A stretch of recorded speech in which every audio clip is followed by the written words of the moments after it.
Hey, hello friends. Today we are going to talk about a story that is just not limited to China, but it is impacting investors around the globe. And it is a warning for them. Investors China से अपना पैसा निकाल रहे हैं. सवाल ये है कि ये सब क्यों हो रहा है और इसका ग्लोबल इकोनॉमी पर क्या इम्पैक्ट हो सकता है. आज इस टॉपिक पर हम इन डिटेल बात करने वाले हैं. So let's understand key facts, various perspectives, and understand what it means for the world economy. पिछले कुछ महीनों में ओवरसीज इन्वेस्टर्स ने चाइना से बिलियन डॉलर्स के इन्वेस्टमेंट्स को पुल आउट किया है. सिर्फ अप्रैल से लेकर जून तक चाइना से 15 बिलियन डॉलर्स का आउटफ्लो देखा गया है और ये एक रिकॉर्ड एग्जिट है. अगर हम पिछले 3 सालों की बात करें तो चाइना से इन्वेस्टर लगातार अपना पैसा निकाल रहे हैं और वो स्टेडी ग्रोथ में निकाल रहे हैं. अब सवाल ये है कि इन्वेस्टर्स चाइना से पैसा क्यों निकाल रहे हैं और इसका इम्पैक्ट सिर्फ चाइना तक सीमित रहेगा या ग्लोबल इकोनॉमी पर भी आएगा. ये जो करंट चाइना की इकोनॉमिक सिचुएशन है इसके पीछे 3 मेजर रीजन है. शॉर्ट टर्म में अगर देखा जाए तो इन्वेस्टर को सबसे ज्यादा डर ट्रेड वॉर का है और ये आगे जाके और भी इंटेंसिफाई होगा. इस ट्रेड वॉर के पीछे कुछ रीजंस हैं, जैसे चाइना का अग्रेसिव नेचर जो अपने नेबरिंग कंट्री को दिखाता है, छोटे कंट्रीज को बुली करता है, या फिर अपने इंफीरियर प्रोडक्ट्स जो वेस्टर्न मार्केट में उतार रहा है. ये सारे कुछ रीजन हैं जो ट्रेड वॉर को कंट्रीब्यूट कर रहे हैं. रिसेंटली ब्राजील ने जो यूरोपियन यूनियन का कैपिटल है चाइनीज ईवी पर 37% का टैरिफ लगाया है. इसके पीछे रीजन ये है कि यूरोपियन यूनियन चाइनीज ईवी के इंपोर्ट को रेस्ट्रिक्ट करना चाहती है, लिमिट करना चाहती है. चाइना ने इसके खिलाफ WTO यानी वर्ल्ड ट्रेड ऑर्गेनाइजेशन में अपनी कंप्लेंट रेज की है. अब इस टैरिफ के अगेंस्ट में चाइना का कहना यह है कि यूरोपियन यूनियन के जो एक्शंस हैं वो ना ही लीगल है और ना ही फैक्चुअल्स हैं. लेकिन यूरोप का कहना क्या है?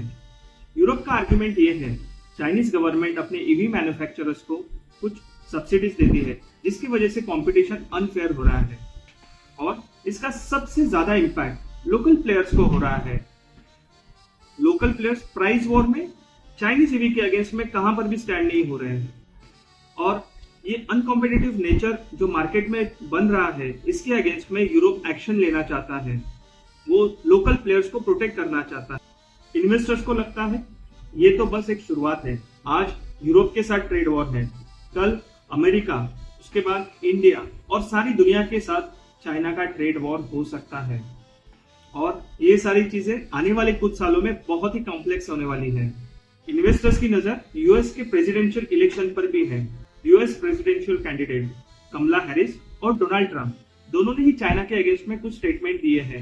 इनफैक्ट डोनाल्ड ट्रंप ने तो 100% से लेकर 200% के टैरिफ की बात भी की है. सो आप समझ सकते हो यूएस भी अपने लोकल प्लेयर्स को बचाने की कोशिश करेगा. लॉन्ग स्टोरी शॉर्ट, चाइना और वेस्ट के बीच डिवाइड बढ़ रही है और इन्वेस्टर इस सिचुएशन में फंसना नहीं चाहते.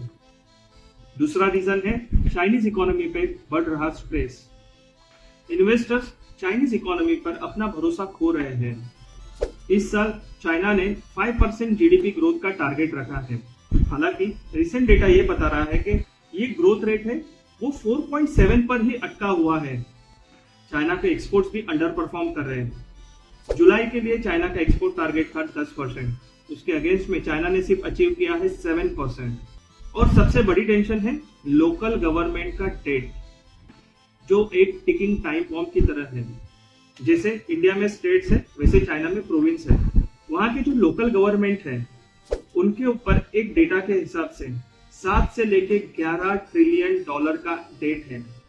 अगर आपको इंडियन इकोनॉमी के पर्सपेक्टिव से ये नंबर जानना है तो इंडियन जीडीपी अभी करंटली 3.7 ट्रिलियन है, जबकि ये जो डेट नंबर है वो लिटरली ट्वाइस या थ्राइस है और इसमें से लगभग 800 बिलियन डॉलर का डेट डिफॉल्ट हो सकता है. बाय द वे 800 बिलियन का नंबर पाकिस्तान के जीडीपी से दुगने से भी ज्यादा है. तो आप समझ सकते हो कितना बड़ा डेट चाइना के गवर्नमेंट पर है. ज्यादातर लोन इंफ्रास्ट्रक्चर प्रोजेक्ट के लिए लिए गए थे, उसमें से भी बहुत सारे प्रोजेक्ट्स फेल्ड हुए हैं. अब लोकल गवर्नमेंट इस लोन को वापस नहीं कर पा रही है और ये जो सिचुएशन है यहाँ से ही हमारा थर्ड रीजन स्टार्ट हो रहा है जो है lack of economic reforms. China के बढ़ते हुए इंटरनल डेट को हैंडल करने के लिए चाइनीज ऑफिशियल्स बहुत ही एक्सट्रीम स्टेप ले रहे हैं। अब ये जो इंटरनल डेट है, इसे रीपे करने के लिए वहां की लोकल गवर्नमेंट अपने कंपनी से अनपेड टैक्स ले रही है। ये बात तो बिल्कुल जायज है, लेकिन इसके अलावा उन्होंने रेट्रोस्पेक्टिव टैक्स को भी इंट्रोड्यूस किया है, यानी पुराने ट्रांजैक्शन पर भी आपको अभी टैक्स देना होगा।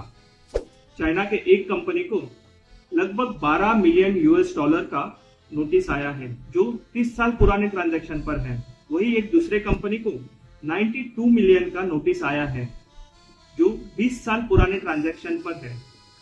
चाइनीज गवर्नमेंट इस सिचुएशन में इतनी डेस्परेट हो गई है कि जहां से भी पैसा निकले वहां से वो पैसा निकाल रही है। और ये जो चाइना का अप्रोच है, लॉन्ग टर्म में ये सस्टेनेबल नहीं है। चाइना को इस वक्त पे इकोनॉमिक रिफॉर्म्स की सख्त जरूरत है, और ये बात खुद चाइनीज ऑफिशियल भी मानते हैं। ये जो चाइनीज स्टाइल मॉडर्नाइजेशन का अप्रोच है, वो आगे बढ़ाना बहुत ही मुश्किल हो रहा है, और इसके साथ ये बहुत सारे कॉम्प्लेक्स सिचुएशन को भी लेकर आ रहा है। इन्वेस्टर्स को लगता है चाइना ने इसके पहले भी इकोनॉमिक रिफॉर्म्स की कई बार बातें की है, लेकिन जब बात डिलीवरी करने की होती है तो चाइना फेल है। और शायद यही रीजन है इन्वेस्टर्स ने चाइना के ऊपर से अपना भरोसा खो दिया है। चाइना की इकोनॉमिक सिचुएशन और इन्वेस्टर्स का वहां से बाहर निकलना, ये इंडिया के लिए एक बहुत बड़ी अपॉर्चुनिटी है। जब इन्वेस्टर चाइना से अपना पैसा बाहर निकाल रहे हैं, तो नेचुरली वो किसी और इमर्जिंग मार्केट में अपना पैसा लगाना चाहते हैं, और यहाँ पर नाम आता है इंडिया का। इंडिया अपनी rapidly growing economy, stable political environment और प्रो इन्वेस्टमेंट पॉलिसी के साथ एक अट्रैक्टिव इन्वेस्टमेंट डेस्टिनेशन बन रहा है। मेक इन इंडिया इनिशिएटिव और पीएलआई स्कीम से फॉरेन इन्वेस्टर को यहाँ पर मैन्युफैक्चरिंग और बिजनेस सेटअप करने के लिए इंसेंटिव मिल रहा है। अगर इंडिया चाइना से बाहर निकलते हुए इन्वेस्टर्स को अपने तरफ अट्रैक्ट करेगा, तो इससे overall job creation, technology transfer और इकोनॉमिक ग्रोथ के लिए एक गोल्डन अपॉर्चुनिटी है। हालांकि ये इतना आसान नहीं होगा। इंडिया को अपने इंफ्रास्ट्रक्चर और ईज ऑफ डूइंग बिजनेस पर बहुत काम करना बाकी है, ताकि इंडिया चाइना का एक ऑल्टरनेटिव बन सके। तो आपको क्या लगता है, क्या चाइना अपना इन्वेस्टर्स का कॉन्फिडेंस वापस जीत पाएगा, या इंडिया इस चांस को अपॉर्चुनिटी में कन्वर्ट कर पाएगा, या फिर वर्ल्ड इकोनॉमी ग्लोबल डाउनफॉल की तरफ जा रही है? If you found this topic interesting, please do share your thoughts in comments. Like this video, share this with your friends. Until next video, stay informed and stay empowered. Thank you for watching The Influence by Uday.